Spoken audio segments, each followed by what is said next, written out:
Alappuzha RT ഓഫീസിന്റെ നേതൃത്വത്തിൽ K P. റോഡിൽ മോട്ടോർ വാഹന എക്സൈസ് പോലീസ് വകുപ്പുകൾ സംയുക്ത വാഹന പരിശോധന നടത്തി. ഡ്രൈവ് അവേ ഫ്രം ട്രക്സ് എന്ന ക്യാമ്പയിന്റെ ഭാഗമായാണ് പരിശോധന നടത്തിയത്.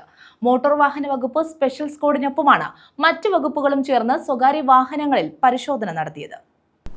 ആലപ്പുഴ ആർ.ടി.ഒ. എ.കെ. ദിലീപിന്റെ നേതൃത്വത്തിൽ രൂപീകരിച്ച മോട്ടോർ വാഹന വകുപ്പിലെ സ്പെഷ്യൽ സ്ക്വാഡിനൊപ്പമാണ് മറ്റ് വകുപ്പുകളിലെ ഉദ്യോഗസ്ഥരും ചേർന്ന കെ.പി. റോഡിൽ സ്വകാര്യ വാഹനങ്ങൾ പരിശോധിച്ചത്.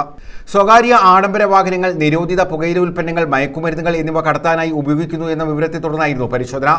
ഇതുകൂടാതെ ഡോക്ടർ, അഡ്വക്കേറ്റ്, പ്രസ് തുടങ്ങിയ സ്റ്റിക്കറുകൾ ദുരുപയോഗം ചെയ്യുന്നു എന്ന പരാതിയെ തുടർന്നും അത്തരത്തിലുള്ള സ്റ്റിക്കർ പതിപ്പിച്ച വാഹനങ്ങൾ പരിശോധിച്ച് അതിന്റെ ആധികാരികതയും ഉറപ്പുവരുത്തി.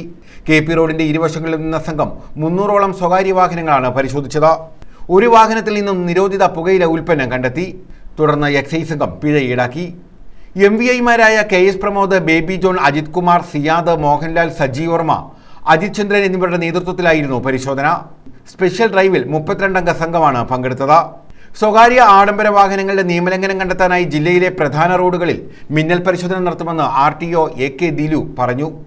ഏതാണ്ട് ഒറ്റ മണിക്കൂർ കൊണ്ട് തന്നെ ഞങ്ങൾ 150 വണ്ടി, ഇനിയും കുറേയധികം വാഹനങ്ങൾ ഞങ്ങൾ നോക്കും. സന്ദേശം ഇത്രയേ ഉള്ളൂ. ഏത് സമയത്തും പരിശോധിക്കും, ഏത് വണ്ടിയും പരിശോധിക്കും. രണ്ടാമതായിട്ട് ഞങ്ങൾ നോക്കിയത് വ്യാജമായി സ്റ്റിക്കർ പതിച്ച വാഹനങ്ങൾ, ഡോക്ടറെയാണെന്നോ ലോയറെയാണെന്നൊക്കെ പറഞ്ഞിട്ടുള്ള സ്റ്റിക്കറുകൾ പതിക്കുക.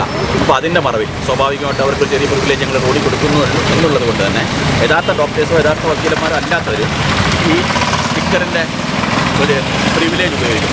ഇന്നത് നോക്കിയില്ല, എല്ലാം ഡോക്ടേഴ്സ് ആയാലും ലോയേഴ്സ് ആയാലും എല്ലാം നോക്കി അവർക്ക് ഒരു എമർജൻസി സർവീസിൽ പോകുന്നുള്ള പരിഗണനയാണ്. പക്ഷേ വ്യാജമായ സ്റ്റിക്കറുകൾ ആൾക്കാർ പതിക്കുന്നുണ്ട്. അത് ഞങ്ങൾ ഇന്ന് പരിശോധിക്കുകയുണ്ടായി. കേസുകളൊന്നും ഇതുവരെ എടുക്കേണ്ടി വന്നിട്ടില്ല. ആംബുലൻസും പരിശോധിക്കും. ആംബുലൻസിന് അങ്ങനെ പ്രത്യേകിച്ച് കാര്യങ്ങളൊന്നുമില്ല. ഒരു രോഗിയുമായിട്ട് ഒരു എമർജൻസി ഘട്ടത്തിൽ പോകുമ്പോൾ ഞങ്ങൾ ഒഴിവാക്കുന്നുള്ളതല്ലാതെ ഇതിൻ്റെ മറവിൽ ഒരു ആംബുലൻസ് കിട്ടുന്ന പ്രിവിലേജിൻ്റെ മറവിൽ ഒന്നും കിടത്താൻ അനുവദിക്കില്ല. അതും പരിശോധിക്കും. News bureau, Kayamkulam.